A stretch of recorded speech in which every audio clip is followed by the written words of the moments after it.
It is such a joy to be here with you today. Thank you for having me for my very first sermon as your ministerial intern. Thank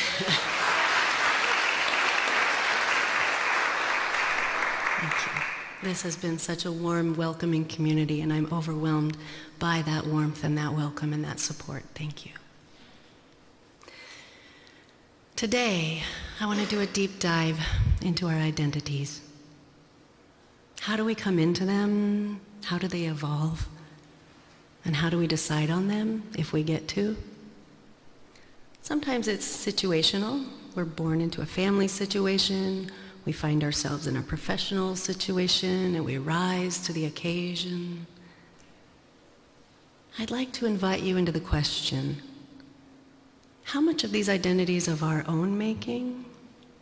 And how much are they from external or cultural pressures? It's likely a mixture of both, right?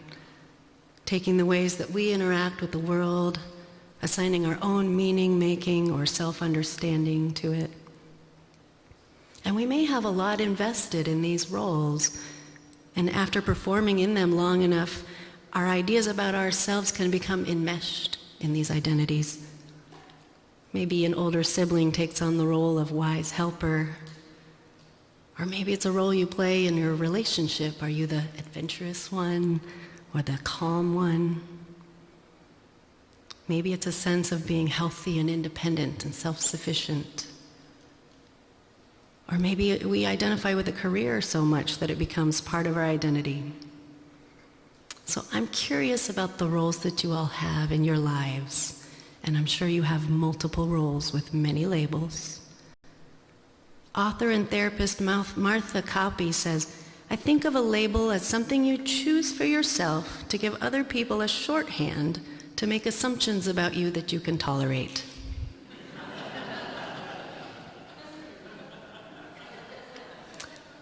Yeah. So do you consider yourself a caretaker, an independent person, a partner, a spouse, a leader of some kind? I want to invite you to think about what you get out of these roles. Maybe it's a sense of purpose, a sense of pride, a set of instructions on how to interact with other people in the world. Now, as a way of introducing myself as your new ministerial intern, I'm going to tell you a little bit about my story. Before going into seminary, you may have heard I was a scientist, a chemist. And from this vocation, I got a sense of purpose, a sense of pride. I felt like I was helping humanity through research and teaching and mentoring, safeguarding the public's health through analytical investigation.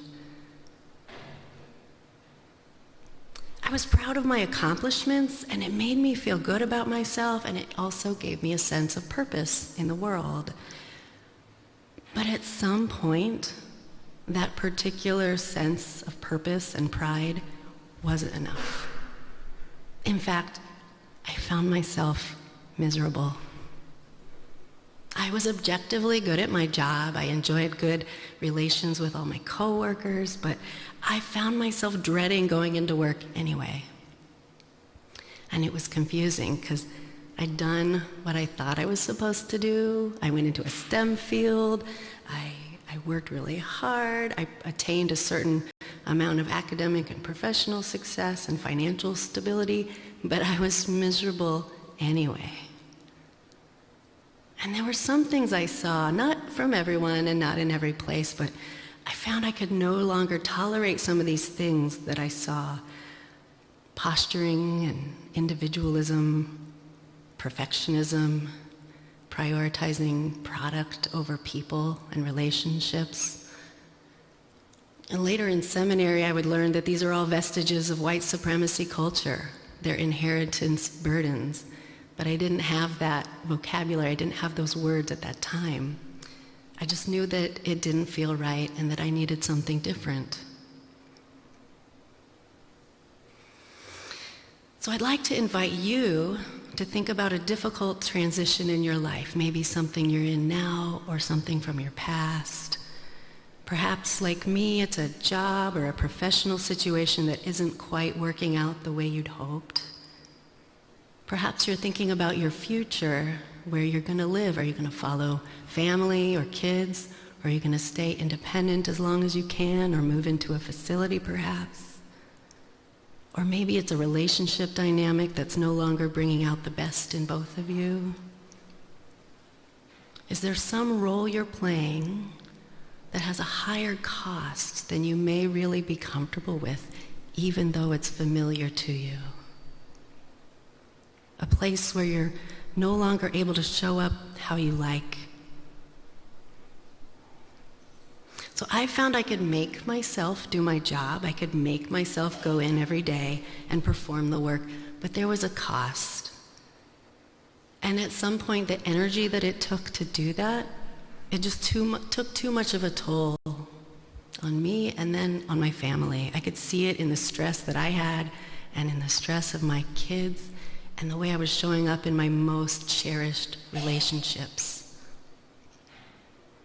But leaving a successful career meant changing a large part of my own internalized identity that I had put years of my life and honestly quite a bit of my ego into. It also meant financial instability and a loss of status, at least in some circles. My favorite definition of ego comes from some Buddhist thought, which is ego is that which resists what is. Ego likes to hold on to illusions of control and permanence, to favorable ideas of who we are, but it's not always grounded. I mean, ego has a place, it does. I think of mine as like a teenager, and I listen to her, and she has a voice, and she gets a seat on the bus, but she doesn't get to drive. And I'm grateful for the ways that my ego has helped me achieve some of the goals that I set out for myself. But it's not robust enough to be in charge, and ego has to take a back seat to greater knowing, fidelity to the data.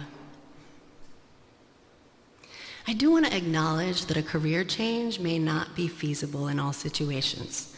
I want to name the privilege of being able to do that. I may be getting help from student loans, but I've also had a lot of help from loved ones and support. And that's just not always possible for all people in all situations. And I also want to say, I'm exceedingly grateful for the scientists for whom this is your chosen vocation. Thank you for doing that meticulous, necessary work from my heart. I appreciate what you do. And don't let reviewer 2 get you down. That peer review process can be brutal. But I'm sharing with you a little bit about my own transition from science, because when someone you know makes a seemingly out there life decision, it can hold up a mirror to your own life. And changing careers meant changing my identity, not just in how I relate to the world, but in how I fundamentally saw myself. This quote from Pema Chodron's "When Things Fall Apart" captures that shift for me. Only to the extent that we expose ourselves over and over to annihilation can that which is indestructible be found in us. Only to the extent that we expose ourselves over and over to annihilation can that which is indestructible be found in us. It takes humility to be annihilated, and sometimes it's willing, but sometimes it's not. Either way, it's a courageous step into the unknown, or perhaps a sort of a free fall, not knowing what the landing will look like. It can take a lot to change our minds. It took me over a decade to make this choice because, to be honest, I knew right after I got my PhD that this was what I actually wanted to do. But I fell into the pit of the sunk cost fallacy. Please would you humor me for a moment, and just by show of hands, let me know if you're familiar with the sunk cost fallacy. All right, we got a few. Yeah. For those not familiar, It's an economic phenomenon. It just means not wanting to abandon a project just because we've already invested in it, even when it becomes clear that abandoning the project would be beneficial overall. And we hate the idea of having wasted our time, our efforts, our money, whatever it is. And sometimes the prospect of starting over is just daunting, and it can prevent us from shifting. So we work hard at something to prove that it would have all have been worth it if we could just complete the project or see the relationship through, if we could somehow show that the efforts were founded. And to make matters harder, we can be rewarded by society if the path is one that comes pre-approved by it. But it takes not just humility, but a certain amount of radical surrender to be able to give up a thing we've put ourselves into. It can feel like failure, heartbreak, annihilation, career change or job loss, divorce, a loss of independence.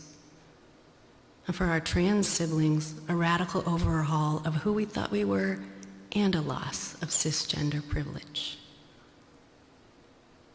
And maybe it's a loss on a bigger scale, a change in your company perhaps, or dare I say, a change in the sense of who your country is, thinking ahead to November.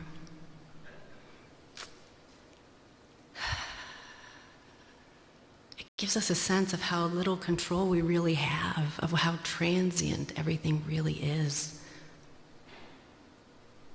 Only to the extent that we expose ourselves over and over to annihilation can that which is indestructible in us be found.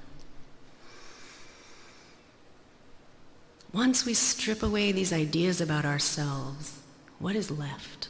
What is that indestructible part?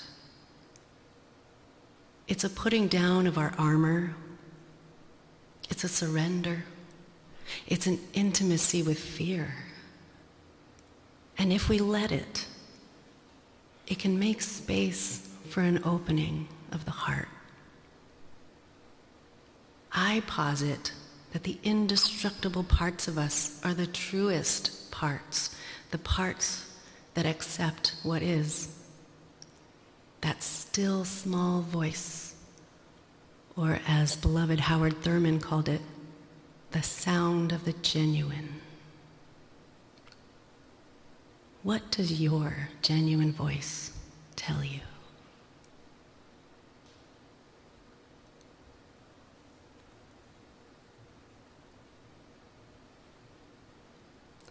Mine tells me that we are so much more than these identities that we hold on to, that we are life's longing for itself. Mine tell me that we are all in relationship, that everything is connected to everything else, and so how we move in the world matters. And we need each other because we're greater than the sum of our parts. And how we do the work is in many ways more important than the products we produce. And that whatever happens next with our health, with our relationships, with our country, we're in this together and we're stronger together. Especially if we can show up with our hearts cracked open. My prayer for you this morning is that you find space to listen to your still small voice, the sound of the genuine. Ashe, Amen. Assalamu alaikum, Shalom, blessed be.